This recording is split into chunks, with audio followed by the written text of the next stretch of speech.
শান্তভাবে বসে আছে একটি সিংহ। তার পাশে দাঁড়িয়ে আছেন এক যুবক। সিংহটিকে গোসল করানোর জন্য দাঁড়িয়ে আছেন তিনি। প্রথমে সিংহটির পেটের কাছে পাইপের সাহায্যে পানি দেন ওই যুবক। সিংহটি মাথা নিচু করে চুপচাপ তার পেটের দিকে তাকিয়ে থাকে। তবে একবারের জন্য যুবককে আটকায়নি কিংবা রাগ করেনি। উল্টো সে পেছনের পা আরও ফাঁকা করে দেয়, যাতে ভালো করে তাকে গোসল করাতে পারে। যুবক ও সিংহের এক পা নিজের হাত দিয়ে ধরে রেখে পেটের কাছে পানি দিয়ে ভালো করে পরিষ্কার করেন। পেটের পর সোজা সিংহের মাথায় পানি ঢালেন তিনি। কিন্তু মাথায় পানি পড়াটা সিংহের ভালো লাগেনি। মাথায় পানি পড়তেই সে চোখ মুখ মুচকে মাথা সরিয়ে নেয়।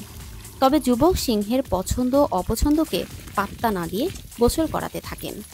সিংহটি বশ্যতা স্বীকার করে নেয়। চুপ করে বসে মাথা থেকে মুখের কাছে পড়া এক দু ফোঁটা পানি চেটে খেতে থাকে। এরপর যুবক যান সিংহের মুখের কাছে।